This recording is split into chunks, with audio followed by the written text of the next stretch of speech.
Kuliah maghrib kita, tajuk kita hari ini adalah ibadah yang mengikuti sunnah, terutama dalam solat berjamaah.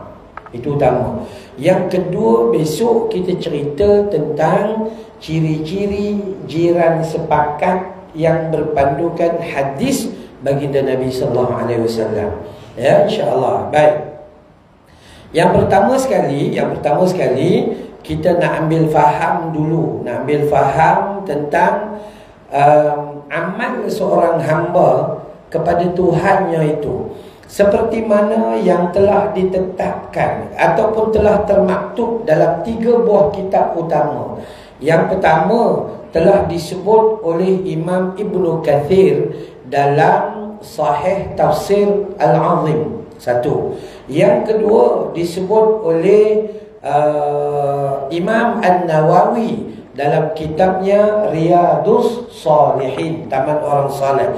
Yang ketiga disebut oleh Dr. Yusuf Al-Qaradawi dalam kitabnya As-Sunnah wal Bid'ah. Apa ciri-ciri amal yang diterima oleh Allah Ta'ala, amal yang tidak ditolak oleh Allah Subhanahu Wa Ta'ala, amal yang kita buat hari ini menjadi bukti Allah terima, dan hari nanti di akhirat Allah kata inilah hamba aku. Apa dia? Yang pertama, amalan itu poin yang paling besar adalah ikhlas lillahi ta'ala. Okey. Dan yang kedua adalah menepati atau sesuai dengan sunnahnya baginda Nabi sallallahu alaihi wasallam. Sebab tu tajuk kita tu nak cerita tentang solat jamaah yang berteras dan berpandukan sunnah Nabi sallallahu alaihi wasallam. Okey, tapi memandangkan kita nak baca yang tu, so kita start sempurnalah. Kesempurnaannya adalah poin pertama, jangan buat kerana orang lain selain daripada Allah Ta'ala. Siapa yang buat macam tu, maka rugilah kita. Tuan-tuan, dalam kitab Riyadus Salihin yang kita sebut tadi, ditulis kitab itu oleh Muhyiddin Abu Zakaria Yahya bin Sa'raf bin Muri bin Hasan bin Husin An-Nawawi rahimahullahu ta'ala anhu. Imam Nawawi meninggal dalam 2 sirah sebut 45 atau 48. Saya 55 tak mati-mati lagi. Kita yang ada yang 75 tak mati-mati lagi. Adakah benda tu sia-sia? Tak. Benda tu telah diberi anugerah oleh Allah. Al-Imam Nawawi mati 48, kita ambil maksimum. Kerja dia apa? Belajar, mengajar, belajar, mengajar, belajar, mengajar, mati. Tak sempat menikah. Kita kerja apa? Menikah, menikah, menikah, mati. Tak sempat belajar. Sampai ketua. Contoh kan ya. Maka sebab itu jom kita belajar ni.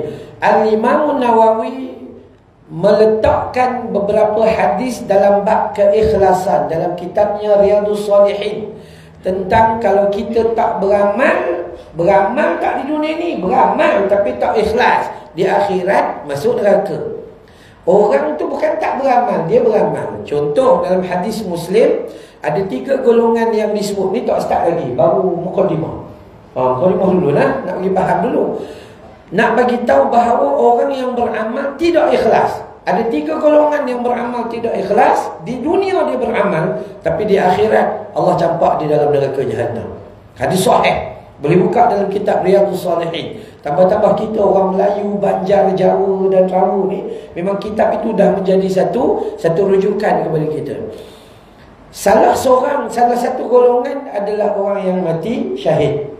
Orang yang mati syahid ketika dibangkitkan oleh Allah pada hari kebangkitan, Allah perintah malaikat, tanya dia, apa yang kita bagi kepada dia? Kehulu balangan, kependekaran, keberanian, kepakaran dalam berperang. Apa kamu buat? Katanya kepada Allah, aku berperang di jalan-Mu ya Allah, dan aku semata-mata mencari redha-Mu ya Allah. Allah kata, kadzabta, kamu pembohong.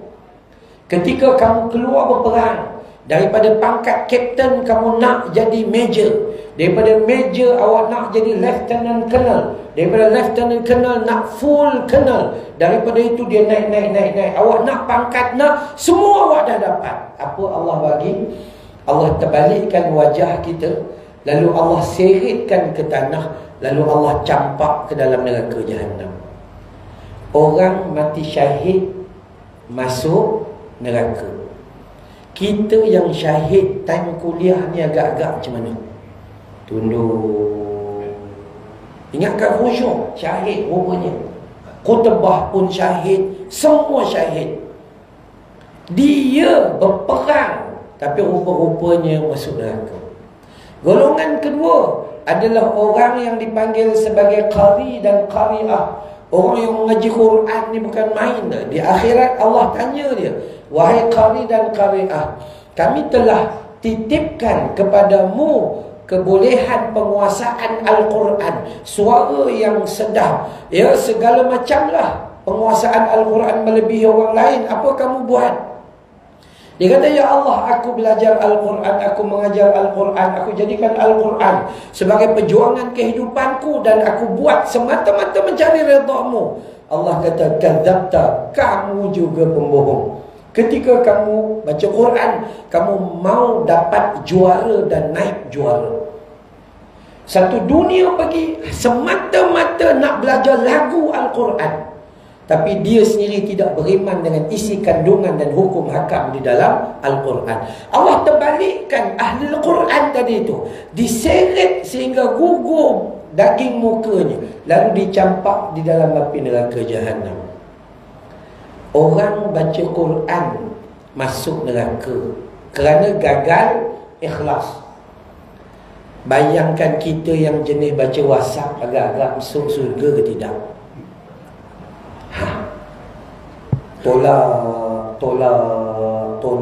Tolak. Habis 1 jam. Umur memang baki tinggal 1 hari je. Tolak lagi. Tak tahu apa yang ditolaknya. Itu kadang manusia rugi serugi-ruginya.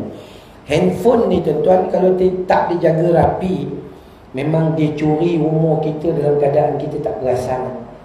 Sikit-sikit udah kita tu memang ada tanda-tanda mati dah sebenarnya. Kalau kita tu lah ada dah tanda-tanda mati, tapi duk main dengan handphone lagi cepat mati. Lagi cepat. Kerana apa? Kerana kita hilang ruang yang bermanfaat. Maka itu kita kena fikir-fikir balik. Allahu Akbar. Orang ahlul Quran masuk neraka kerana dia tidak ikhlas. Tapi yang ikhlas tak ada masalah. Dan golongan ketiga yang masuk neraka kerana beramal, siapa? Dermawan. Masjid Ar-Razak dia bagi. Separuh Masjid Ar-Razak duit dia. Masjid Al-Faizin, Masjid Paya Rumput Jaya dia bagi. Masjid Asyakirin Kampung Gadik dia bagi. Masjid itu semua dia bagi. Masjid Al-Azim, Masjid Negeri, separuh tu semua duit dia belaka. Rupa-rupanya di akhirat Allah tanya dia, wahai dermawan, apa kamu buat dengan harta benda lebihan yang kami bagi berbanding orang lain? Orang lain miskin, awak jadi kaya raya.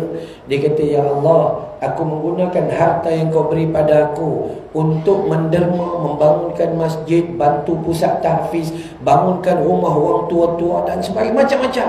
Dan aku mencari redha-Mu, ya Allah. Allah kata, kadzabta, kamu lagi bohong. Setiap kali derma ambil gambar, setiap kali derma ambil gambar, siap buat replika sampai 8 kali 8 besarnya itu kan. Dan kamu dah dapat apa yang kamu nak, puji-pujian. Siapa yang bagi dekat Masjid Ar-Razak tu lebay dermawan, dah dapat dah. Dah dapat dah di dunia dapat. Rupanya di akhirat tu lebay tu Allah terbalikkan wajahnya, seret lalu dicampak dalam api neraka Jahannam. Orang kaki derma masuk neraka kerana apa? Tak ikhlas. Kita yang al-bakhilun wal kedukutun ni macam mana gaya? Kan? Tu. Maka itu awal dulu nak bagi faham bahawa siapa yang gagal dalam keikhlasan, Tak kisahlah dia pengurusi ke, dia AJK ke, dia imam ke, dia makmum ke, dia tok siap ke, dia penceramah macam saya ke, kalaulah kita buat hanya nakkan pujian daripada manusia, nak nunjuk-nunjuk pada orang lain, maka kita akan digolongkan dalam kumpulan yang namanya al-masakin, golongan yang miskin, ataupun golongan yang muflis, yang jadi papa kedana di akhirat nanti. Maka bukan tak ada amal, dia paling banyak amal. Itu poin yang paling besar, yang pertama dalam amal.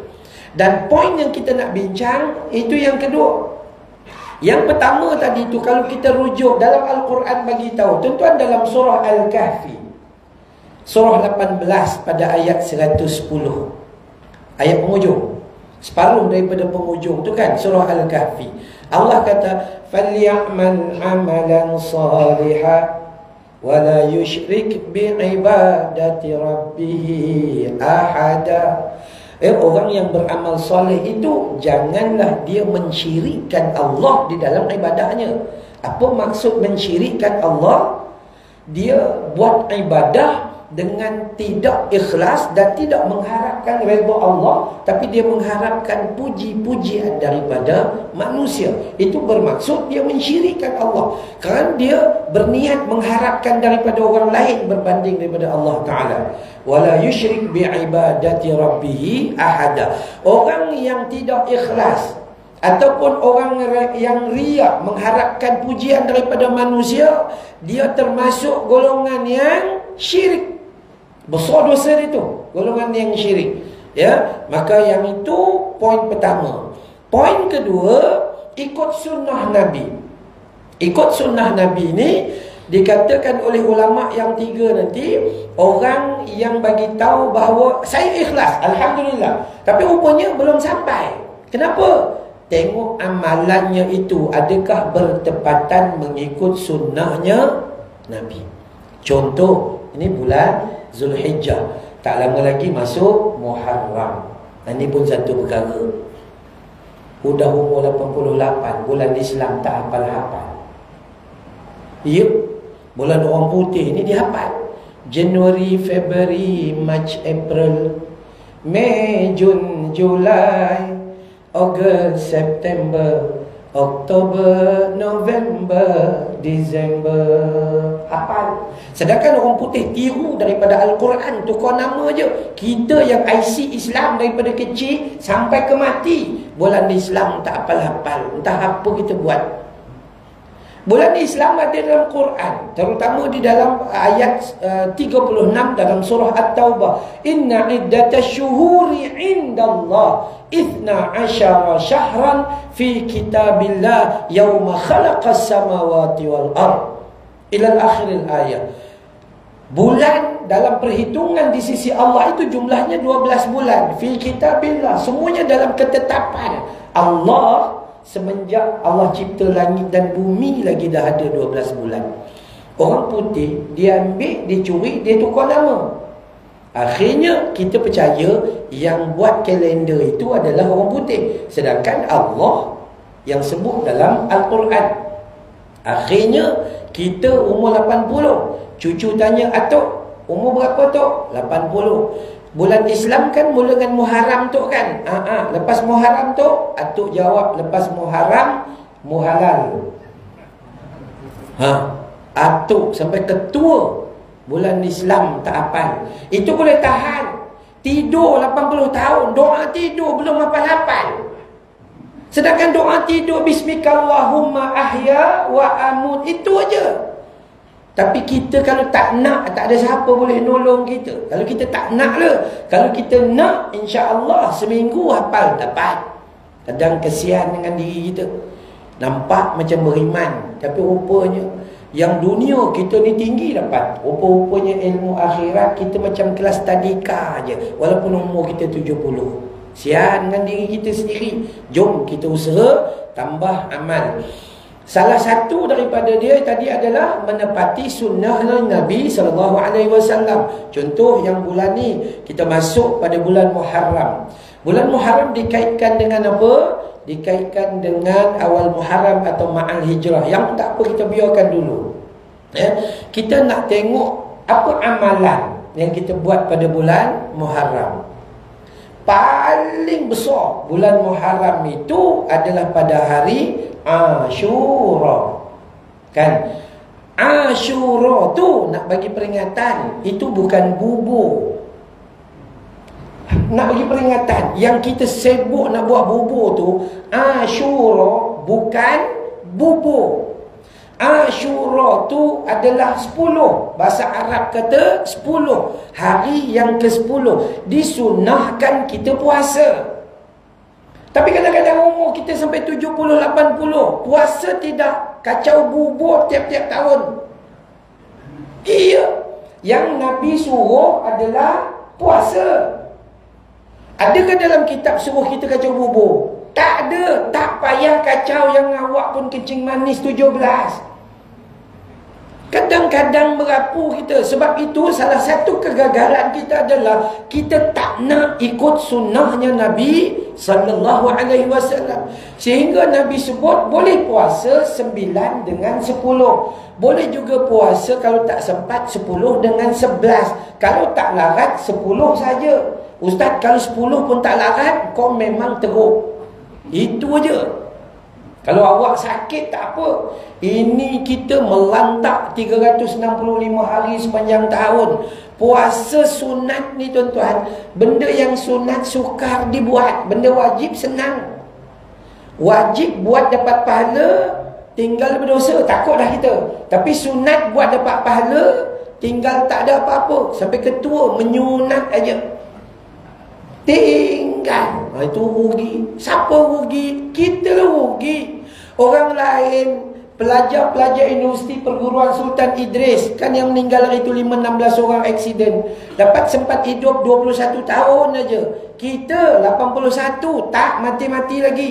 Tapi kita mensia-siakan umur kita. Itu satu kerugian yang sangat besar. Maka jom kita ambil pedoman supaya kita buat mengikuti sunnah Nabi SAW.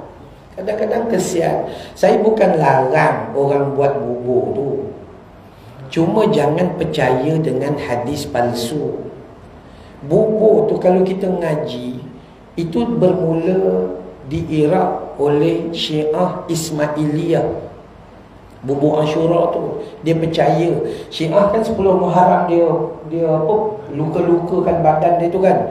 Lepas tu masa tu, lepas tu dia makan bubur. Buat bubur. Kita kadang-kadang kita tak suka dengan Syiah. Kita tahu dah memang tak boleh masuk sebab dia bukan ahli sunnah wal jamaah. Tapi kadang-kadang kita lagi Syiah pada Syiah. Syiah datang Malaysia, terkejut. Dekat sana dia buat satu kawah, orang Malaysia buat 4 kawah. Ya, Syiah dahsyat. Tambah Syiah Iran, Zaidiyah. Syiah kat Malaysia ada di Selangor, di Gombak, di Pendang, Kedah, itu Imamiyah. Itu semua sesat. Jelas sesat. Tapi nak buat macam mana? Kan dia tak tercapai tangan Jabatan Agama menguruskannya. Hari ni ngaku esok dia buat juga. Maka kita tengok Syiah datang Malaysia, dia pun terkejut. Dahsyat-dahsyat kami Syiah tak ada kopi tongkat Ali. Kan Syiah puji Ali. Kopi tongkat Abu Bakar, Umar, Osman mana ada? Dahsyat orang Melayu punya Syiah. Dahsyat-dahsyat orang perempuan Syiah, tak ada Kacik Fatimah. Aisyah mana? Khadijah mana? Tu rupanya kita lagi Syiah pada Syiah. Cuma tak perasan je sebab ilmu tak ada. Sebab tu hati-hati. Kita benci pada orang lain, rupa-rupanya kita termasuk dalam golongan tersebut. Okey? Baik. Sebab tu Nabi SAW digambarkan oleh Allah tentang syarat yang kedua, ikut sunnah Nabi dalam beramal itu. Boleh rujuk di dalam surah Ali Imran surah 3 ayat 31. Tadi Ikhlas tadi tu boleh rujuk di dalam surah yang ke-18 Al-Kahfi ayat 110. Yang dalam bab ni ikut sunnah ni boleh rujuk di dalam kitab Ali Imran, Al-Quran pada ayat surah ketiga ayat 31. Apa Allah kata? Qul in kuntum tuhibbunallah fattabi'uni yuhibbukumullah wa yaghfir lakum dhunubakum wallahu ghafurur rahim. Katakanlah wahai Muhammad kepada umatmu, barang siapa yang mengaku dia mencintaiku, yakni Allah kata begitu, ya Nabi, bagi tahu kepada umatmu, barang siapa di antara mereka mengakui mencintaiku, fattabi'uni, ikut aku, maksudnya ikut Nabi. Itu syarat paling utama. Syarat utama kalau siapa kata dia kasih pada Allah, Allah kata fattabi'uni, ikut Nabi. Fattabi'uni yuhibbukumullah. Orang yang ikut Nabi akan dapat kasih dan sayang daripada Allah. Wa yaghfir lakum dhunubakum. Orang yang ikut Nabi akan dapat keampunan atas segala macam dosanya. Itu yang disebut di dalam surah Ali Imran, surah 3 ayat 31. Komplit. Faham kita nak beramal mesti ada dua, ikhlas dan juga sesuai dengan sunnah Nabi sallallahu alaihi wasallam. Baru nak start bab solat jemaah tadi tu. Solat berjemaah yang mengikut sunnah. Yang pertama, solat jemaah yang mengikut sunnah itu buat di masjid, bukan buat di rumah. Kecuali awak garut tak boleh datang masjid, jadi bolehlah awak tu jadi imam kepada isteri awak, boleh, tak ada masalah ketika ada urusan. Tetapi solat jamaah yang dimaksudkan yang benar-benar di mana masjid, di mana surau, di mana musalla, maka di situlah solat jemaah. Jangan kata ustaz, saya solat di rumah ustaz, saya sebab nak didik keluarga saya semayang jemaah. Tak betul. Bawa dia orang datang ke masjid. Itu yang pertama sekali lah. Dia tak ada. Melainkan awak tak sihat, ya, atau terjaga lambat subuh 6.45, pocot gitu, maka solatlah dengan bini kita tu, itu tak ada masalah, ya. Tambah kita orang lelaki solat berjamaah di masjid. Orang lelaki tambah lagi, kita yang dah pencen, kau buat apa di rumah? Apa pun dah tak ada dah di rumah tu. Nak jaga cucu tak ada, jaga anak tak ada. Nak jaga bini, rupanya bini pun dah mati. Apa lagi nak? Pergilah ke masjid. Contohnya juga, saya nak sentuh orang tua-tua macam kita ni. Saya pun dah tua, dah 55. Kan ya? Jom kita berebut buat kebaikan. Allah sebut dalam Quran, orang yang berulang ke masjid, saksikanlah mereka orang yang beriman kepada Allah.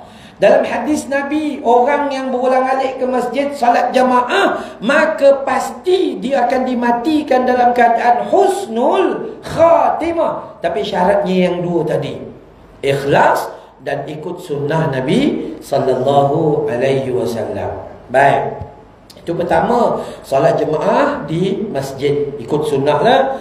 Yang kedua, melainkan solat air raya lah. Solat air raya Nabi tak buat di masjid, Nabi buat di padang, terbuka kawasan tu. Yang kedua, solat jemaah dimulai dengan azan. Zaman Nabi, tukang azan Nabi yang top, dia ada 5 orang, tapi yang paling top ada 2, iaitu yang pertama Bilal bin Rabah, yang kedua Abu Mahdzurah. Ya, sebab itu subuh masjid ni azan subuh berapa kali? Sekali. Cerai. Itu bukan sunnah. Azan mesti 2 kali. Subuh azannya 2 kali. Azan Abu Mahdzurah 1 jam sebelum subuh. Kejutkan kita bangun untuk mandi. Kejutkan kita bangun untuk kalau siapa nak buka, nak bersahur. Kejutkan kita bangun untuk bersiap tahajud sedikit. Dia 2 kali. Masuk waktu azan Bilal bin Rabah. Ada 2 tukang azan. Kita kan Bilal banyak. Kan ya, buat je. Itu yang terbaik. AJK, sementara awak jadi pengurusi dengan AJK, buat je. Sebab pahala awak besar betul. Ya, itu satu. Kemudian azan ya, bab pertama azan. Azan disuruh bukan hanya pilih tukang azan. Kau azan je lah. Lantik, kau Bilal je lah. Kau muazzin tak, bukan. Azan dipilih daripada orang yang suara dia tu jelas. Saya pernah jumpa surau Jumaat azan ni. Kita tak dengar. Tu. Macam mana pengurusi lantik orang gitu? Tapi bila bercakap, elok je, tak ada sengau. Ni punya ramai ni yang suara sedap-sedap. Dibuka je, Allahu Akbar, Allahu Akbar, Allahu Akbar. Kita dengar pun seronok. Baru terkejut kita yang duduk di sebelah-belah masjid. Ini kalau punya lagi tidur kita. Iya, agama kata gitu. Imam dilantik orang yang kuat hafazan Al-Qurannya. Gitu, betul juga. Kan ya? Pengurusi dilantik orang yang pandai mentadbir masjid. Itu dia pandai mentadbir. Maka tukang azan, azan subuh paling bagus azannya 2 kali. Okey, 1 jam sebelum subuh 1 kali. Kemudian 5.51 tu masuk subuh, azan sekali. Azan yang pertama dia tak sebut as-salatu khairum minan naum. Itu azan Bilal. Kalau azan Abu Mahdurah, dia yang pertama tu sebut as-salatu khairum minan naum. Dia begitu. Kalau kita baca dalam riwayat hadis, kami yang mengaji hadis sikit-sikit ni rujuk-rujuk, begitu keadaannya. Okey, baik. Selepas azan, yang mengikut sunnah dalam solat jemaah ni, orang perempuan pun kena jaga. Sebab orang perempuan pun rajin ke masjid sekarang. Kadang-kadang pagi tu rombongan hantu kongkong. Rombongan hantu kongkong. Kita tanya akak, abang mana abang? Pagi-pagi subuh, abang mana abang? Abang tak datang, abang kirim akak datang. Itu jantan tak guna namanya. Iya, sungguh.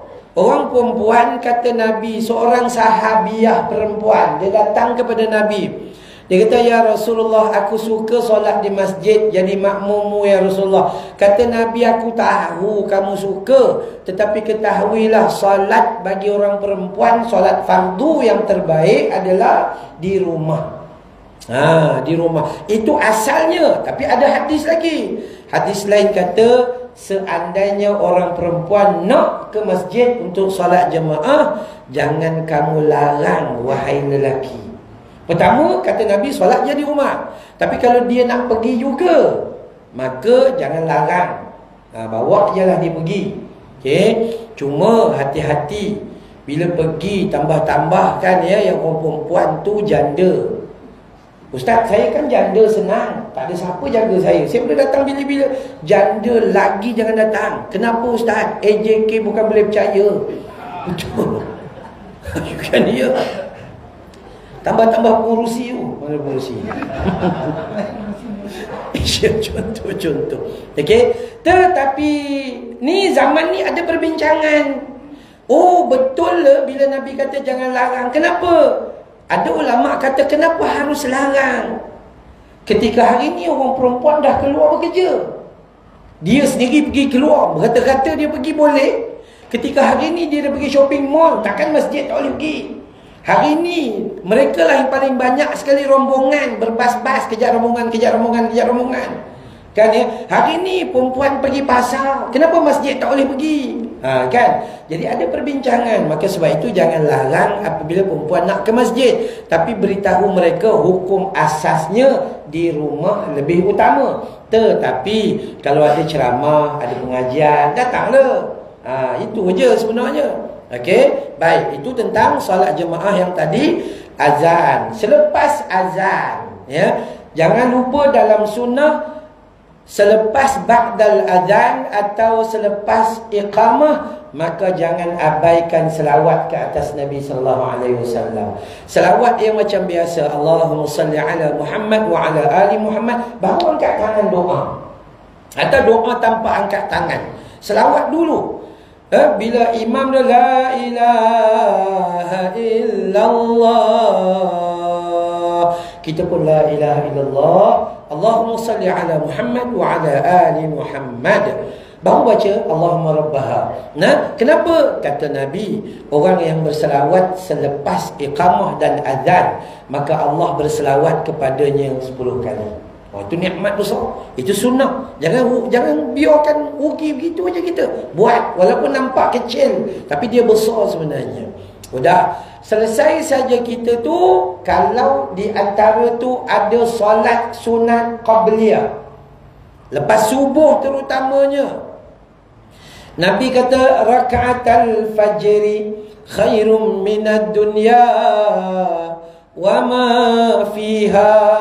2 rakaat solat sunat subuh itu lebih baik dari dunia dan seisinya. Apalah nyombong benar kita tak nak buat, apalah bongkak benar kita tak nak buat, absalah takabur sangat. Allah kata buat 2 rakaat sebelum subuh itu, solat sunat subuh itu, maka Allah nak bagi dia jadi paling kaya dalam dunia ni. Tu pun tak nak. Manusia ni nak kata bodoh, bodoh juga. Tapi bila shopping komplek offer, berlumba-lumba manusia beratur.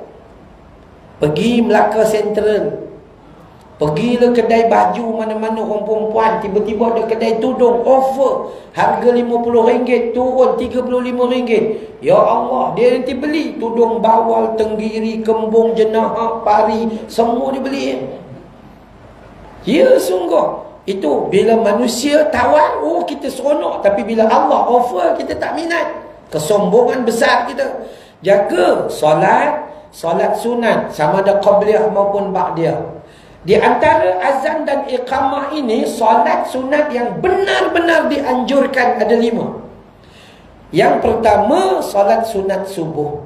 Yang kedua, qabliyah zuhur, sebelum zuhur. Yang ketiga, selepas zuhur. Yang keempat, selepas maghrib. Yang kelima, selepas isyak. Hadis riwayat Imam Tirmizi daripada Abdullah ibn Umar menyatakan, Nabi kata siapa yang jaga 10 rakaat 2 ni, maka banallahu lahu baitan fil jannah, Allah bina baginya sebuah rumah dalam syurga Allah Subhanahu wa taala. Besarnya tawaran Allah. Kita boleh jadi buta hati, tak minat langsung. Allah nak bina rumah dalam syurga, tapi kalau kawan kita nak lelong rumah di sebelah rumah kita, kita nak beli. Contohlah, kita duduk di sini, tiba-tiba kita duduk rumah teres, kawan kita pencen nak balik Kedah, nak balik kampung dia. Kau nak tak aku nak lelong lah, rumah kita ni harga RM400,000, aku nak jual RM200,000 je. Terloncat-loncat kita nak beli. Manusia tawarkan. Sedangkan logiknya itu kita pun menampas pun tak berapa lepas dah. Tunggu nak mati dah. Beli rumah ni buat apa lagi contohnya kan. Kerana kita tu ketika ditawarkan rumah tu RM200,000, menampas tu asma, spray. Tu pun nak beli rumah. Tu gilanya manusia. Kan? Maka sebab tu kalau ikut sunnah, jangan abaikan. Selepas azan subuh, sebelum solat subuh 2 rakaat. Selepas azan zuhur, sebelum solat zuhur. Selepas solat zuhur lagi 2. Selepas solat maghrib 2. Selepas solat isyak 2. Cukup buat yang ni dulu. Ustaz, saya dah okey dah Ustaz, dah buat dah komplit 3 bulan, cantik dah. Tambah lagi 3. Qabliyah maghrib tadi, sebelum maghrib buat 2 rakaat tambahan. Hukumnya namanya ghairu muakkad, solat yang tidak begitu dituntut. Sebab yang 5 tadi Nabi buat, yang 3 ni Nabi tak buat, sahabat buat, Nabi membenarkan.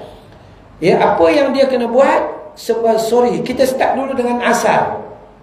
Siapa nak tambah kebaikan, buat 4 rakaat sebelum asar dengan 2 salam, bukan 2 rakaat.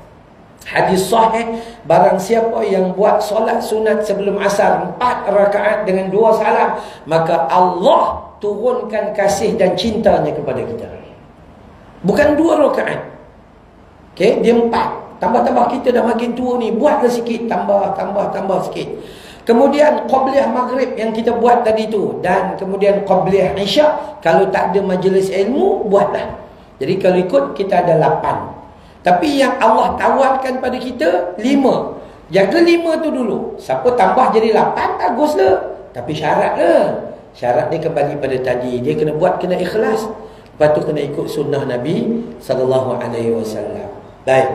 Antara azan dan iqamah selesai ya solat, berapa lama Tok Bilal nak kena qamat? Maka ada 2 hadis sahih. Pertama, orang antara azan dengan iqamah ini adalah orang yang sakit perut. Dia pergi ke tandas, dia buang, dia ambil wuduk, dia datang, sempat masuk takbiratul ula. Maksudnya panjang waktunya. Hadis pertama. Hadis kedua, kalau orang nak solat tu dia lapar, ni tadi azan tu dia pergi ke belakang, dia makan dulu, makan, kumur, cuci gigi, dia masuk, sempat solat takbiratul ula. Itu sepatutnya.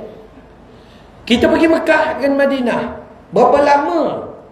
Habis 5-6 muka surat. Lebih kurang 50 ayat Al-Quran dibaca kalau ikutnya. Ini kadang-kadang tukang azan kita tak sempat-sempat. Mentang-mentang le dia jual goreng pisang, nak pergi berniaga, tak boleh. Hukum begitu. Bagi ruang untuk orang solat sunat. Ya, jangan buat ikut kita, tapi buat ikut sunnah Nabi SAW. Okey, cuma jemaah pun kena fahamlah, kalau awak dah memang datang lambat, imam dah ada kat depan, awak baru nak solat sunat. Lepas tu ustaz macam mana nak dia tu ustaz? Kau tinggalkan dia lah seorang-seorang. Gitu aja lah. Tapi kita kena bagi ruang lah. Bagi ruang yang patut mengikut sunnah Nabi SAW. Itu bagi ruang. Jangan tiba-tiba kejap itu gini dan sebagainya. Ni salah satu daripada banyak juga tempat-tempat masjid, mereka tak bagi ruang kepada orang yang solat sunat qabliyah maghrib. Ada. Habis-habis azannya, Allahu Akbar, asyhadu an la ilaha illallah. Waktu tu saya pula ceramah. Maka Tok Bilal hari tu ranaklah dia kena. Iya, kau bacalah hadis. Iya, siapa nak buat boleh buat qabliyah maghrib. Siapa tak nak buat, jangan ambil ruang itu. Ada orang lain nak buat, kerana itu sunnah Nabi SAW. Jangan padamkan solat sunat itu. Selesai. Habis dah. Kemudian iqamah. Ketika nak iqamah, Tok Bilal tak perlu sebut Saf. Tapi di sini bagus tak sebut. Itu sunnah. Yang disuruh sebut saf itu, betulkan saf itu Tok Imam. Tok Bilal, awak tak payah ambil kerja Tok Imam. Biar Tok Imam yang jaga. Tok Bilal ni dipegang-pegang mic, Allahu Akbar, asyhadu an la ilaha illallah. Dan iqamah sunnahnya adalah ringkas. Ni kadang-kadang tak tangan ni, Allahu Akbar. Tu iqamah sunnahnya ringkas, padat dan pendek. Gitu. Selepas selesai, imam ni baru pergi ke depan. Bila kita nak bangun, sunnah Nabi, bila kita nak bangun waktu iqamah tu, okey, adalah perbandingan. Alhamdulillah saya mengaji 4 mazhab. Ya, daripada mazhab Imam Hanafi, saya mengaji di Pakistan. Kemudian ngaji sikit-sikit, tak adalah pandai benar. Ngaji orang nakal-nakal, ya. Kemudian pergi kepada mazhab Imam Maliki, pergi kepada mazhab Imam Syafi'i, pergi kepada mazhab Imam Hanbali. Dan kita kaji semua rupa-rupanya. Yang pertama sekali, ada pandangan kata bila bangun, bila sebut Allahu Akbar, zoom, tu bangun. Ada pendapat gitu. Pandangan yang kedua, apabila disebut hayya 'alas salah, baru bangun. Pandangan yang ketiga, apabila disebut qad qamatis salatu, qad qamatis salah, baru bangun.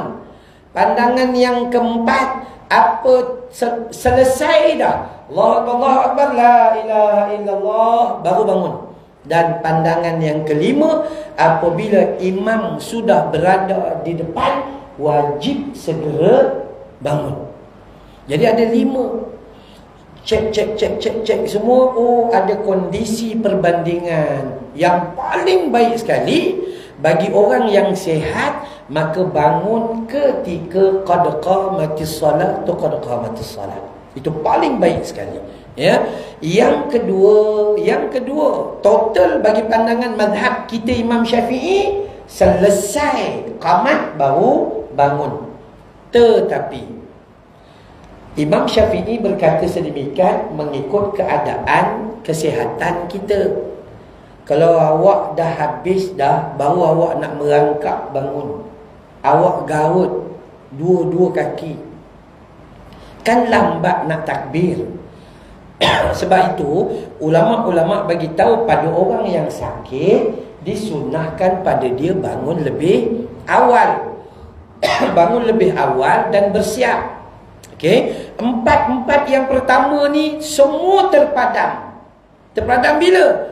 Dengan yang nombor 5. Imam tiba-tiba datang, yo zoom pergi depan, semua bangun. Tak payah tunggu permulaan, tak boleh tunggu hayya 'alas salah, tak boleh tunggu qad qamatis salah, tak payah tunggu habis. Bila imam pergi saja ke depan, maka semua bangun. Itu kaedah dia. Jadi kalau siapa ustaz, saya nak ambil pandangan mazhab Imam Syafi'i tentang habis selesai dah baru bangun, dengan syarat awak sihat. Habis-habis tu zoom bangun, maka awak tak terlepas daripada takbiratul ula, takbir awal. Okey, baik. Itu di antara azan dengan iqamah. Kemudian kita pun iqamah. Iqamah tadi ringkas dan juga padat. Sebutannya kena betul. Allahu Akbar, Allahu Akbar. Asyhadu an la ilaha illallah, tu asyhadu an la ilaha illallah, bukan asyhadu. Asyhadu anna Muhammadar Rasulullah, tu salah. Asyhadu anna Muhammadar Rasulullah. Ya, ini kadang-kadang asyhadu an la ilaha illallah, asyhadu anna Muhammad, asyhadu, tu salah. Asyhadu. Okey. Kemudian hayya 'alas salah, hayya 'alal falah, qad qamatis salatu, qad qamatis, bukan ti qad qa. Ya, qad qamatis salatu, qad qamatis salah. Allahu akbar, Allahu akbar, la ilaha illallah. Dah selesai.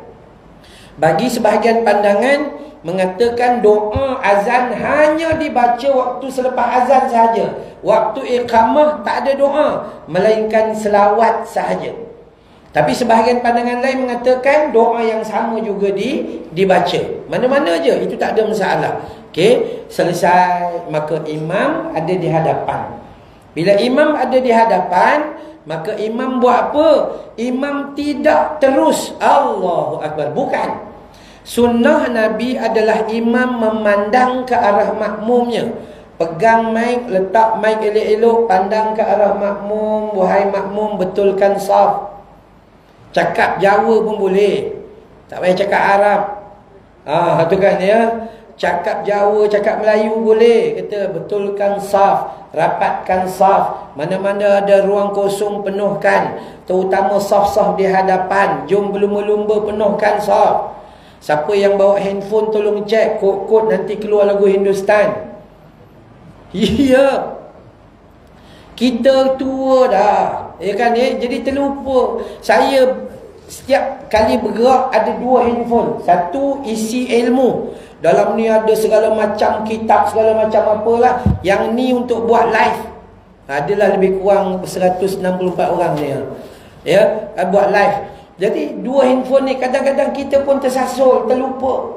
Tiba-tiba tengah-tengah solat ni, Allahu Akbar, Bismillahirrahmanirrahim, tiba-tiba keluar Kabi mere dil mein hayale akya hai. Makmum pula tu peminat Hindustan. Makmum fikir lagu ni filem apa ya? Tu. Siapa pula berlakon? Rajesh Khanna ke apa ke? Jadi cek dulu. Tapi kalau terlupa tak berdosa. Contoh awak solat Allahu Akbar, tiba-tiba handphone bunyi. Vadakaro nahi chodo gitu merasa. Tok Bilal belakang sambut jahatum tu kan. Yang tu tak boleh tutup dengan kadar segera. Tutup dengan kadar segera. Tak berdosa. Tapi kalau biar gitu, maka berdosa lah. Dia akan kacau orang yang solat tadi sehingga tak khusyuk. Sebab kita solat pun pada awal memang tak khusyuk pun. Dengar pula lagu Hindustan, lagi tak khusyuk. Kalau handphone ada dalam poket, Ustaz, ambil je lah. Tekan lah. Ambil dan tekan. Itu pergerakan yang dengan tujuan tak batal. Pergerakan yang saja-saja itu batal. Tapi orang perempuan, awak jangan handphone ada dalam beg. Beg ada kat bawah. Sujud-sujud bunyi gitu, tu dia begini, pergi ambil gitu, tak boleh lah. Ya. Jadi itu kita kena faham. Maka imam bagi tahu betulkan saf, rapatkan saf. Ni dalam bab saf. Sunnah dia. Sunnah dia. Wahai kita yang udah tua lagi bangka. Kata Nabi, kalau kamu tahu besarnya pahala solat berjamaah berada di saf yang pertama, maka kamu akan datang berada di saf pertama walaupun dalam keadaan merangkak-rangkak. Kita yang sehat ni, kenapa suka solat di belakang? Senang keluar katanya. Solat berebut patut di saf depan ni. Ini udah tua-tua dah, campur budak-budak pula tu di belakang. Mana hati dan perasaan kita? Solat Jumaat tu solat Jumaat. Kadang-kadang yang heran pula, kita dah duduk belakang yang tu, budak-budak duduk depan, halau ke belakang lah tu. Untung pun perangai tak senonoh. Tanya budak tu, "Dek, kau dah potong ke belum?" Adik tu kata, Pakcik dah potong sudah lah. Asal tanya orang lain potong ke tidak. Bukan ada kerja kita. Agama tak suruh pergi tanya anu orang ni. Tapi kita tu tak faham. Tapi kita saf pertama tak nak duduk. Marah orang duduk saf pertama. Kan Maka saf pertama hari Jumaat. Hari Jumaat kita ni masjid. Hadis sahih kata Nabi SAW, orang yang duduk saf pertama hari Jumaat, pahalanya seperti bersedekah seekor unta. 10,000 ringgit sedekah masuk dalam tabung masjid. Tu pun tak nak kita. Duduk di luar. Tunggu makanan yang orang hantar tu. Penuh kereta dia. Semua dia ambil. Mi kari dia ambil. Pisang dia ambil. Pisang bukan satu dia ambil. Satu sikat. Dah lah kencing manis pun tu. Semua dikutipnya. Orang sedekah biarlah pakat-pakat rasa, bukan suruh bawa balik bagi ke anak cucu awak. Kalau nak bagi ke anak cucu, pergilah pasar. Tu pasar Linggi ada, pasar sana merata-rata ada. Ni saf kedua, pahalanya seperti bersedekah seekor lembu, 8,000. Saf ketiga seumpama bersedekah seekor kambing, 1,500 siap golek. Kan ya. Saf keempat seumpama bersedekah seekor ayam, RM24 8 kupang, 2,5 kilo seekor ayam. Saf kelima seumpama bersedekah sebutir telur ayam. Telur goreng goreng telur dadar tanpa bawang dan cili, RM2.50. Siapa yang datang ketika khutbah sudah dimulakan dan tak minat nak duduk dalam saf itu, telur pun tak ada.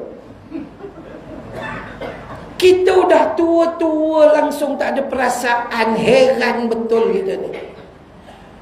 Cukuplah masa muda dulu awak tak datang ke masjid. Udah tua datang ke belakang juga duduknya. Sabar-sabarlah. Kan ya. Kalaupun ada bungkus tu, tak hilangnya bungkus tu. Tambah orang perempuan lagi kena jaga. Sebab dia orang datang bawa beg. Dalam beg tu ada plastik dengan getah. Saya tak tahu isteri saya ada ke situ tidak. Tadi dia ada tadi. Ya. Jadi nak bagi tahu kepada kita, buat bagi elok. Berlumba-lumba duduk saf yang pertama, itu sunnah. Ya. Maka imam pun memulakan solat. Imam mula solat, alhamdulillah macam tadi, terus Allahu Akbar. Tak payahlah bersusah payah sangat kita usolli. Tak masuk-masuk. Tu kan, ada macam-macam. Lepas tu kita pula tak faham bahasa Arab, baca dalam Al-Lughatul Arabiyyah, faham dalam Al-Lughatul Malayuiyah. Jadi apa dah? Usolli. Orang lain dah baca Fatihah, dia duk usolli lagi. Angkat Allah, tak masuk. Allah, tak masuk. Allah. Orang lain dah rukuk, dia duk Allah. Lepas tu solat menyusahkan orang pula tu. Orang di sebelah tak boleh solat dengan dia, terganggu dengan sikap dia tu. Ada agama suruh begitu. Memang di dalam solat ada satu jin yang namanya Al-Kanzab. Disebut dalam hadis begitu. Al-Kanzab menghadirkan rasa was-was. Masa nak buat kebaikan ni rasa was-was. Aku nak sedekah ke tidak? Nak sedekah ke tidak? Nak sedekah ke tidak? Last sekali jawab tidak. Dia was-was. Nak solat ni, Allah, tak masuk. Allah. Ambil wuduk lah, kita kata ambil wuduk. Rasa macam tak puas hati. Orang dah start solat dah. Ambil wuduk, rasa tak puas hati. Last sekali dia dapat masbuk saja.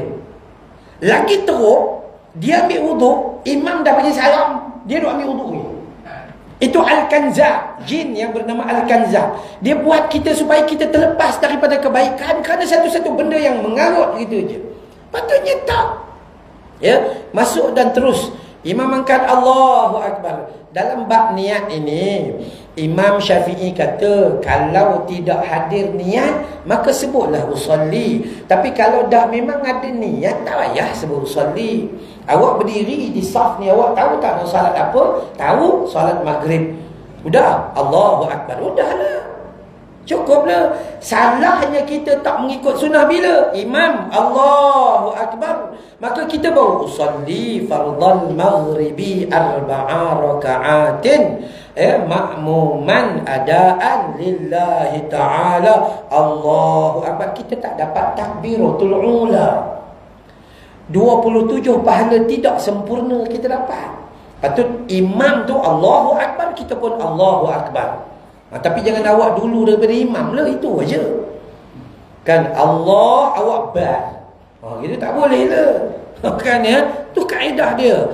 Maka senang aja. Dan imam bersama kita semua, maka bacalah doa iftitah.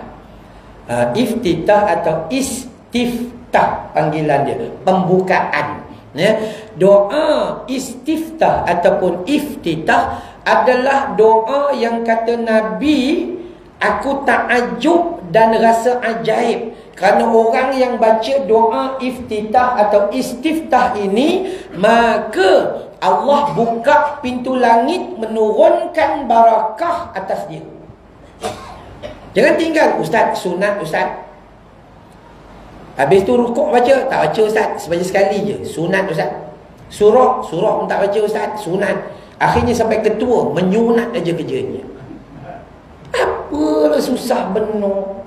Kan, kalau awak boleh jogging sampai 10 km di pesisiran pantai Pengkalan Balak, boleh jogging. Kalau awak boleh berjalan merata-rata sampai Istanbul, boleh. Tiba-tiba time solat, sampai doa iftitah pun tak nak baca. Dan doa iftitah ada 12 jenis. Jangan baca yang kita tu. Yang kita baca tu kombinasi dua hadis. Allahu Akbaru kabira, walhamdulillahi kathira, wa subhanallahi bukratan wa asila. Itu satu. Udah cukup. Wajah tu itu sambungan hadis yang lain. Jadi kaedah dia Allahu Akbar, Allahu Akbaru kabira, walhamdulillahi kathira, wa subhanallahi bukratan wa asila. Cukup. Tak nak baca yang tu. Allahu Akbar, wajjahtu wajhiya lilladzi fatara as-sama ila akhir al-ayat. Pun boleh. Allahu Akbar, Allahumma ba'id baini wa bainal khataaya kama ba'idta bainal masyriqi wal maghrib. Tak nak yang tu. Allahu Akbar, subhanakallahumma wa bihamdika wa tabarakasmuka wa ta'ala jadduka la ilaha ghair. 12 jenis. Yang awak pulun yang satu jenis tu kenapa? Dan akhirnya kita kata panjang lah ustaz. Yang awak pilih yang panjang, kenapa? Nabi suruh baca 12 jenis satu. Yang awak combine bagi jadi 2. Kenapa? Sehingga akhirnya awak kalah, langsung tak baca. Nabi kata seseorang yang beribadah dan melampau dalam ibadahnya, akhirnya dia bakal akan kalah. Orang yang solat tahajud sekali buat sampai 20 rakaat, kau tunggulah 20 tahun lagi pun tak buat. Tapi kalau dia buat 2 rakaat, esok 2 rakaat, esok 2 rakaat, insya-Allah bertahan sampai dia mati. Ya, jadi baca doa iftitah. Cuma doa iftitah itu dibaca ketika imam diam. Solat kita ada 2. Satu solat jahriyah, solat yang kuat, subuh, maghrib, isyak. Satu lagi solat sirriyah, zuhur, asar. Ini solat jahriyah dulu nah. Allahu Akbar, imamun Allahu Akbar kabira. Masa tu kita baca. Kita baca, dia terus Bismillahirrahmanirrahim. Stop bacaan kita.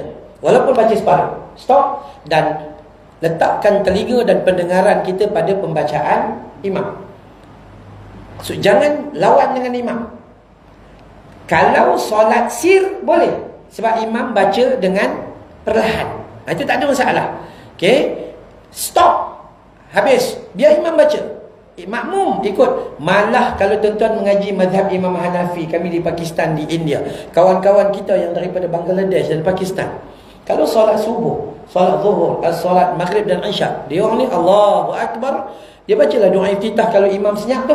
Bila start saja imam baca Fatihah dengan surah, dia diam aja, dia tak baca apa-apa dah. Karena Imam Hanafi berpendapat bahawa bacaan imam, dia mengambil hadis menguasai bacaan makmum. Itu bagi Imam Syafi'i kena baca, tapi jangan berbantah dengan imam. Imam Bismillahirrahmanirrahim, wattini wazzaitun, awal alhamdulillahirabbil alamin. Imam terkejut, siapa pula imam ni? Itu tak boleh.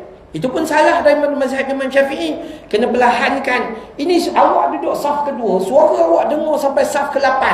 Ini siapa ngajar sebenarnya? Bagi mazhab Imam Maliki dan Hanbali, Al-Fatihah tak perlu dibaca pada ketika solat jahar. Subuh, maghrib, isyak, rakaat kedua, 1 dan 2 tak payah baca. Yang imam baca dengan kuat. Tapi yang imam baca perlahan, yang tu kita kena baca. Itu ada perbandingan. Itu ada perbandingan pandangan.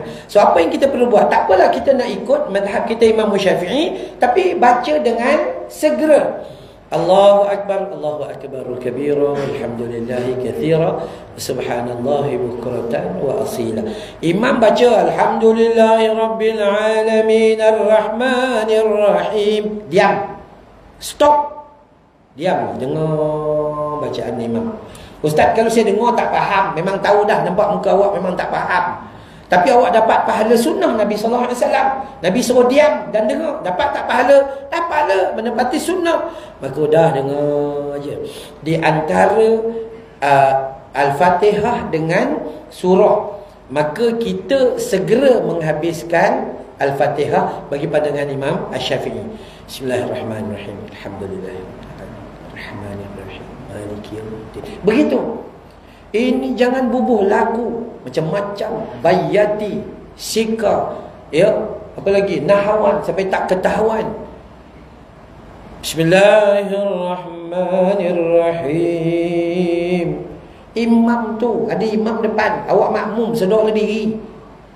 Makmum jangan lupa, ustaz, kami ada jemaah ustaz, kuat bacanya ustaz. Macam mana hukumnya? Nak buat macam mana ustaz? Lantik je jadi imam. Iya. Sebab dia tak sedar diri. Kalau dia sedar diri, dia belajar, maka dia akan faham.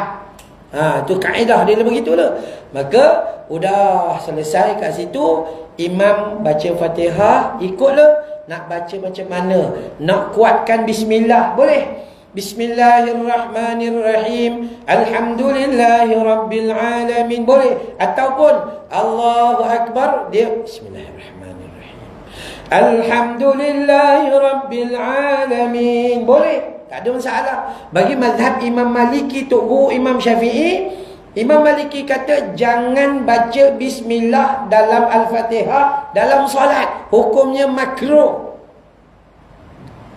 Kalau kita mengaji, biar betul. Sebab tu Imam Maliki berpendapat tidak dianjurkan puasa 6. Ngaji betul-betul puasa 6 tu. Ada pandangan dia mengikut amalan Ahlul Madinah. Ada pendapat. Tapi kita kena mengaji lah. Kan ya? Tiba-tiba imam Allahu Akbar, dia senyap, dah elok dah. Tiba-tiba Alhamdulillahi Rabbil Alamin. Awak makmum jangan pandai-pandai. Subhanallah, Bismillah, gitu. Tu. Dia pula cerdik daripada tu imam. Lagi teruk pula tu. Kan ya? Apa jadi? Solat subuh berjemaah. Tu imam tak nak baca qunut sebab dia sakit perut. Jadi dia bagi salam tu zoom istighfar 3 kali, calur betik, calur kerteh. Terus bangun. Ada jemaah keluar pergi dekat koridor qada solat. Tadi nampak muka cerdik, bila kau qada je bodoh rupanya. Siapa ngajar kita gitu? Imam Syafi'i kata qunut tu rukun ke sunat? Sunat. Tapi kita tenganggapkan sunat dah macam rukun dah. Siapa yang jadi tok imam, terpulang pada dia lah. Kalau dia ustaz, kalau dia baca, angkat tangan, amin. Kalau dia tak baca, alhamdulillah, cepat habis sikit. Apa susah? Apa awak rasa awak beriman sangat ke? Tu awak pergi ke Mekah tak angkat pun tangan? Contohnya, adakah mereka sesat? Mereka lagi diberi amanah oleh Allah Ta'ala jaga Kaabah dan Madinah. Tu kadang-kadang kita kena mengaji. Allah, macam mana kita ni? Contohnya begitu. Nah, selesai baca surah, imam, surah yang terbaik yang dibaca adalah berturutan. Contoh Al-Quran ni dia tak mula macam orang Melayu. Orang Melayu start daripada kecil, dia baca muqaddam. Dia mula daripada belakang, dia jalan reverse sampai ke tua muqaddam rupanya baca. Sebab tu kita kalau baca ayat panjang kita rasa sesak nafas. Sebab kita mula yang pendek-pendek. Ikut hukum Al-Fatihah, lepas tu Al-Baqarah. Panjanglah 286 ayat. Kemudian pergi pula Ali Imran 200 ayat. Pergi pula kepada An-Nisa 176 ayat. Semua ratus-ratus semua tu. Akhirnya biasalah dengan yang panjang-panjang. Tapi kita dah mula memang daripada dulu. Solat rakaat pertama inna a'tainakal kautsar. Itu kan. Sampai ketua baca itu juga. Malunya depan Tuhan. Contoh juga tu, contoh. Maka imam rakaat pertama dia baca surah yang dulu diturunkan. Terbaliknya salah. Allahu Akbar. Tiba-tiba dia baca surah Bismillahirrahmanirrahim. Alam tara kaifa fa'ala rabbuka bi ashabil fil. Itu rakaat pertama. Masuk rakaat kedua, wadduha wal laili idza saja. Itu terbalik. Maka kata Sayyidina Umar, orang yang membaca yang terbalik sedemikian, maka hati dia mudah dibolak-balik oleh syaitan. Tak, dia kena turun gitu. Ustaz, tiba-tiba saya solat di rumah dengan suami, isteri lah ni. Suami tiba-tiba rakaat pertama Bismillahirrahmanirrahim. Qul a'udzu birabbin nas. Kau agaklah rakaat pertama, rakaat kedua nak baca surah apa? Lepas tu. Sedangkan itu surah yang terakhir lah. Tu kan Kenapa jadi gitu? Sebab suami tak belajar. Tak, dia begini. Apabila kita terbaca surah An-Nas, maka kita ada dua pilihan. Yang pertama, ulang balik An-Nas pada rakaat kedua. Ataupun ulang balik Al-Quran dengan surah Al-Baqarah. Yang tu memang tak ada harapan lah. Itu contohnya. Jadi ulang An-Nas pun cukup lah. Itu contoh. Okey. Sikit lagi. 9 suku tadi pun saya beritahu kan. Okey, baik. Kemudian bila ghairil maghdubi alaihim waladdallin, maka makmum boleh amin, disunatkan amin sama ada kuat maupun perlahan. Kalau awak kuat, awak jangan mengata ke orang kalau orang amin perlahan. Kalau awak amin perlahan, jangan sibuk pasal orang yang amin kuat. Yang jadi masalah, awak tak nak amin walaupun nama awak Muhammad Amin. Nabi kata barang siapa yang mengucapkan amin bersama imam akan bersama para malaikat, maka ghufira lahu ma taqaddama min zanbi. Allah akan mengampun dosa mereka yang dahulu semuanya. Amin aja cukup. Perlahan tak apa dia. Allahu Akbar, ghairil maghdubi alaihim waladdallin. Orang lain amin, kita amin pun boleh, tak ada masalah. Kaedah amin yang paling baik ni dia ada 1, 6 atau 2, 6. Ghairil maghdubi alaihim waladdallin. Amin 1, 6. Ataupun ghairil maghdubi alaihim waladdallin. Amin. Yang kita baca ghairil maghdubi alaihim waladdallin. Amin.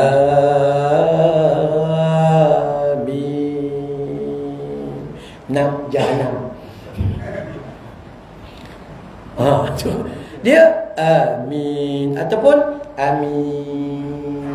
Gitu lebih kurang lah. Ada pandangan, ada perbincangan yang sangat luas. Saya selalu buat bengkel solat untuk orang dewasa di masjid dengan jabatan dan sebagainya. Maka imam kena baca yang begitu. Makmum ikut aja imam. Jadi makmum ni paling seronok. Diam aja, kau tak payah komen apa-apa, diam. Kan? Imam silap ustaz. Imam tu dia tertinggal 1 rakaat. Awak diam aja. Kalau susah-susah diam aja. Imam bagi salam, awak bagi je salam. Habis bagi salam tu imam. Sembahyang maghrib ke isyak ni? Isyak ke?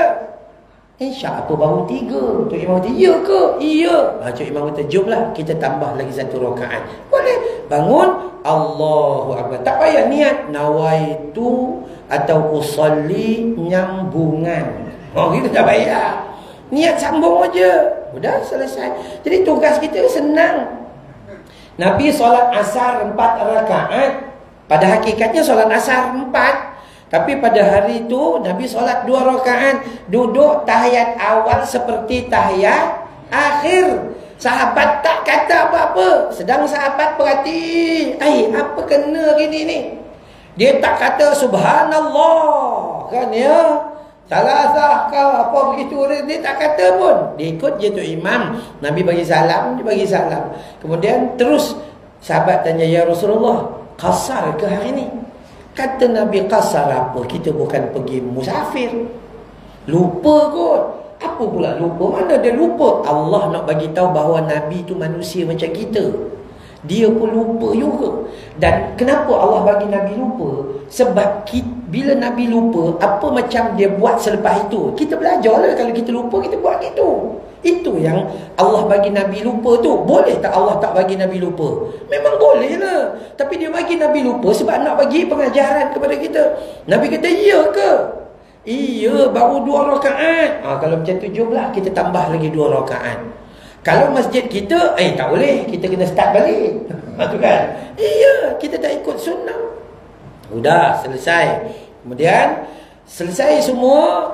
Qiyam takbir apa lebih kurang. Kemudian selesai. Rukuk. Rukuk, bacaannya banyak. Allahu Akbar. Ya, saya tunjuk sikit lah. Bak rukuk ni tunjuk sikit. Dan habis waktu dah ni. Panjang tak? Boleh. Orang-orang tak nampak. Ya. Okey, baik. Dalam rukuk kita ada 4 tempat angkat takbir. Nak angkat tangan ni. Masa mula-mula solat niat Allahu Akbar, angkat tangan. Masa rukuk angkat tangan Allahu Akbar. Masa i'tidal pun angkat tangan Sami'allahu liman hamidah. Masa yang keempat angkat tangan adalah bangun daripada tahiyat awal. Ya, rakaat kedua nak masuk rakaat yang ketiga, masa tu angkat tangan. Awak jangan angkat tangan ikut suka hati awak aja. Ini sujud ni, Allahu Akbar, ini turun. Tak boleh. Nah, baik, kita kiam tadi tu, boleh kiam letak atas dada, boleh letak di awal dada, boleh letak dekat perut, boleh bawa daripada perut. Semua tak ada masalah. Boleh tak ke? Tak ada masalah. Cuma semuanya letak di bahagian tengah, jangan letak bahagian tepi. Kerana dia letak semua bahagian tengah. Nak pegang boleh pergelangan, nak pegang sini boleh, kat sini tak jumpa lagi hadis macam ni. Dia tak jumpa lagi. Letak macam ni boleh, tak ada masalah, boleh. Kan? Masa nak rukuk, kita kiam ni, masa nak rukuk, angkat tangan. Allahu Akbar. Bila rukuk ni, pastikan nombor 1, 2 tapak tangan kita ni pegang lutut. Awak, orang perempuan, tahulah awak pergi zumba dan aerobik, badan tu lembut ni, begini turun ni, ya Allah, gitu. Salah itu. Tidak berpandukan sunnah Nabi. Ataupun kita yang orang lelaki kadang-kadang sakit urat tu jangan buat lembut sangat. Allah. Gini. Ingat solat tu mak bapak kita yang punya ke? Tak boleh. Usaha. Kat mana? Nah, ini. Buka jari seumpama genggam lutut. Lurus boleh, bengkok pun boleh. Dengan mata tengok tempat sujud. Jangan cek kuku panjang. Jangan cek sana-sana. Bacaannya Subhana Rabbiyal Azim, Subhana Rabbiyal Azim, Subhana Rabbiyal Azim. Minimal 3 kali. Nak buat 8 kali pun boleh. Terutama imam, dia boleh buat 6-7 kali, memberi ruang kepada makmum menghabiskan yang 3 kali tu. Kita pula maksimum 3 kali. Boleh baca Subhana Rabbiyal Azim, Allahumma ghafirli. Boleh baca Subuhun Qudusun Rabbul Malaikati wal Ruh. Yang orang Melayu baca Subhana Rabbiyal Azimi wa bihamdi. Hadis tu hadis Darul Qutni. Bagi ahli hadis, hadis tu dhaif. Hadis tu lemah. Orang yang semakin belajar ilmu, semakin belajar kitab, semakin mengkaji, buat kajian hadis, maka mereka meninggalkan yang itu. Mereka baca yang lebih sahih, Subhana Rabbiyal Azim dengan Subhana Rabbiyal A'la. Cuma ada sebahagian pandangan kata bolehlah, macam tu. Cuma kita orang awam jangan ambil yang khilaf. Yang khilaf ni biar orang pandai-pandai dia yang bincang. Kita ni ambil yang sahih terus, yang ikut sunnah. Nabi baca Subhana Rabbiyal Azim, baca yang tu je. Sebab yang tu tak ada khilaf. Selamatlah kita. Lagi teruk ni turun ni, Allahu Akbar. Sebagai benci. Tak tahu apa disebut. Sujud ni sebela binti. Awak solat sampai tak rasa Tuhan nampak awak. Keliru juga kita. Maka jom kita belajar bagi elok untuk dapat kebaikan, kesempurnaan di dalam ibadah kita. Ya, ibadah ini kena diletakkan pengkhususan amal. Pertama ikhlas, dan kedua mesti ikut sunnah Nabi sallallahu alaihi wasallam. Wallahu a'lam. 1-2 soalan sebelum saya tutup. Kok lah tadi dia terfikir-fikir ustaz, begitu dan begini. Kita buat program tanyalah ustaz malam ni. Tak ada? Okey, kalau tak ada macam biasa, nampak gaya macam lapar. Kita jumpa pagi besok untuk kuliah subuh datang. Esok kita cerita tentang jiran. Dan kalau ada soalan tentang solat besok boleh tanya juga. Ya, pada penghujung dan selepas kita cerita bab jiran tu boleh tanya. Insya-Allah ya, itu mau tak maulah kita buat dengan kebaikan lah, penuh kebaikan. Sekali lagi seperti mana yang Tuan Pengurusi bagi tahu tadi, saya mewakili sekolah tahfiz saya lah tuan-tuan. Saya tak bawa tabung. Ada tabung? Letak tabung tak Tuan Pengurusi? Ada kat luar. Ada kat luar nak? Oh okey, ada tabung tu. Okey. Sekolah saya Madrasah Tahfiz Raudhah Al-Ilmi. Saya buka tahun 2014. So ada 11 tahun lah. Ada 20 pelajar puteri, ada 24 pelajar putera. 44 orang ni dia orang duduk di asrama. Dan ada 177 pelajar Al-Quran yang berulang-alik. Ada 15 orang staf di Prima Beruntung Bukit Beruntung. Memang seminit aja di belakang rumah saya. Begitu je lah asrama dia tu dan tempat pengajian. Orang selalu datang apa nama ni, datang ziarah. Kalau tak salah saya bulan 7 ni ada grup muslimat kuliah duha yang akan hadir, saya rasa gitu ya. Jadi insya-Allah siapa-siapa yang ada hajat nak bersedekah, tabung ada kat belakang. Lepas tu kalau siapa nak guna QR code, saya rasa hari tu saya dah share dah poster tu. Nanti war-warkanlah, moga Allah bagi kebaikan. Bismillahirrahmanirrahim. Alhamdulillahirabbil alamin.